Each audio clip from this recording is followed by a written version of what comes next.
Arsenal 2, Brighton 0. Arsenal through to the quarterfinals of the Carabao Cup, where we will face Crystal Palace at home, a familiar face, but a good performance from Arsenal this evening for a heavily rotated side. We're going to get into it. Before we do, if I could ask you to please subscribe. We're on the way now to 26,000 subscribers. If you could like the video and also do the hype thing in the comments, I would be incredibly grateful. But look, without further ado, let's get into it. And We'll start with the lineup, because I didn't think we would rotate fully. And credit to Arteta, he did, and it paid off. It paid off big time. So it was Kepa in goal, White, Mosquera, Hincapié, Miles Lewis-Skelly, an all-new backline, Marino, Norgard, and then Max Dowman, Nwaneri, Eze, and Andre Harriman Anus. I really didn't think that he would get to start, but what a night for him and for Max Dowman. And you look at this lineup, right? Genuinely, 5 new signings in Kepa, Mosquera, Hincapié, Norgard, and Eze. 4 teenagers in Miles Lewis-Skelly, Nwaneri, Dowman, and Andre Harriman Anus. Ben White and Mikel Merino. That was the team. 5 new signings, 4 teenagers, White and Merino. And we were able to beat a fairly solid Brighton team. Now, they, don't get me wrong, rotated a little bit as well. But overall, I think that's a really impressive performance, and it really goes to show the depth that we had. And this is probably the strongest bench we have ever had and possibly will ever have. This bench: Gabriel, Timber, Saka, Rice, Trossard, unused subs, Raya, Calafiori, Zubimendi, and Gyökeres.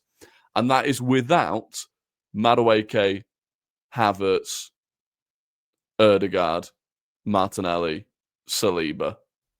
And I'm definitely missing another one, Gabriel Jesus. So very impressive. But look, in terms of the game itself, I actually thought first half, this is on first half, we were lucky probably not to concede. We did concede a couple of big chances. I thought we were sloppy at times. There were a couple of players. I actually thought Nwaneri and Miles Lewis-Skelly both didn't have their best first halves. Norgard as well got caught on the ball a couple of times. Fortunately, I thought Mosquera and Hincapié were absolutely fantastic. And we probably did get away with a couple of those big ones. Kepa did well, couple of saves from him. It was weird, you know.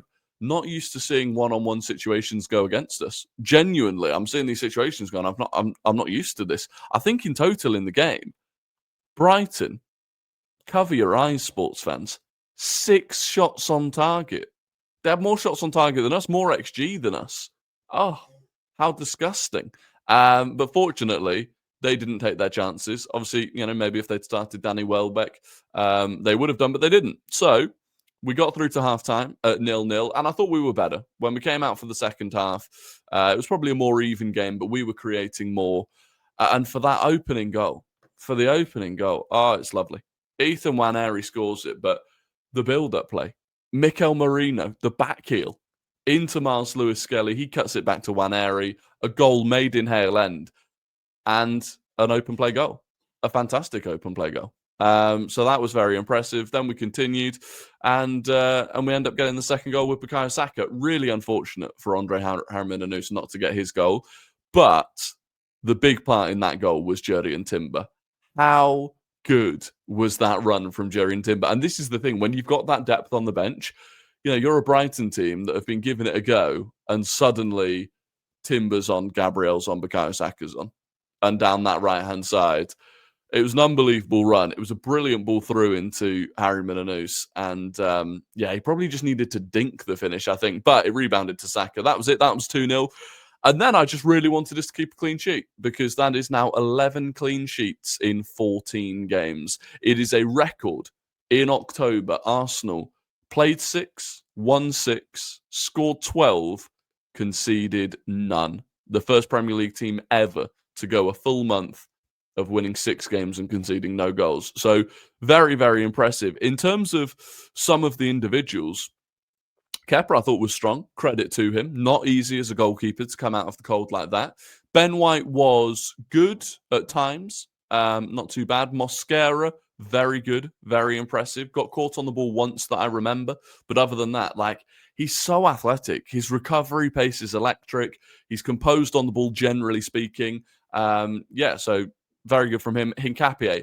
You know, everything that Arteta said about Hincapié, if you've not read the quotes about how Arsenal fans will love Hincapié, about how aggressive he is, about how determined he is to win every single ball. We saw that tonight. What we also saw was a good range of passing, composure on the ball. He played one ball through into Andre Harrimanus at one point, which I thought was really good. And also, he's bloody rapid.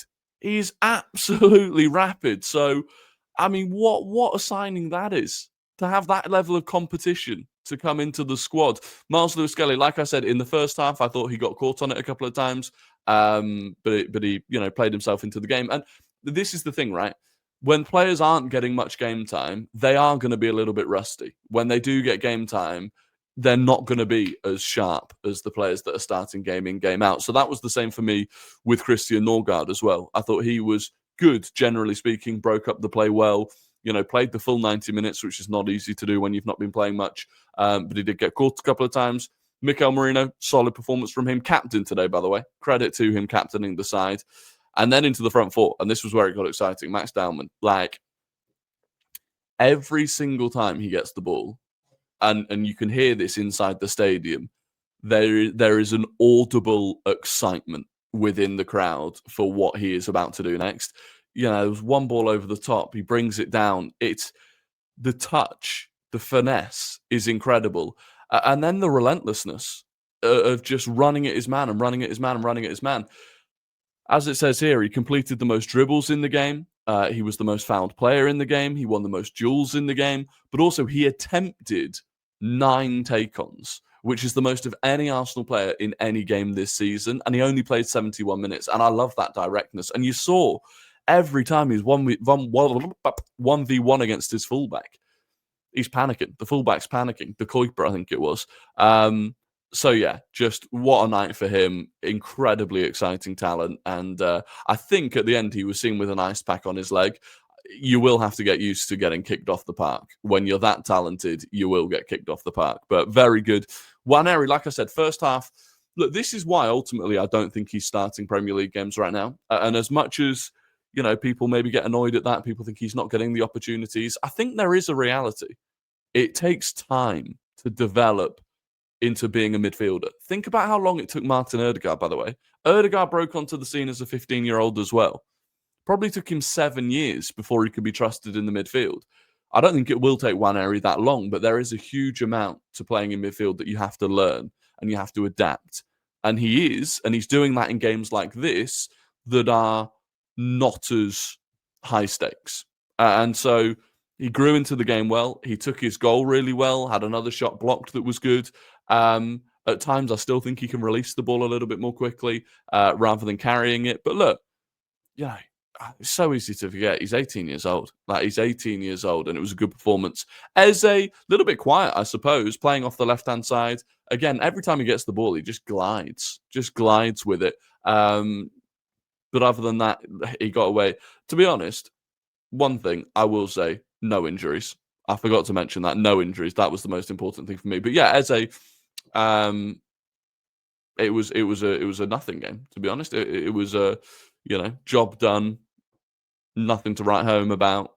I just love the way he carries the ball. And then, like I said, Andre Harrimanus, his hold-up play will develop. Look, at the end of the day, he's a 17-year-old. And I did feel like that was something we were lacking in the first half, was the ability to go long, because he couldn't hold the ball up physically too well.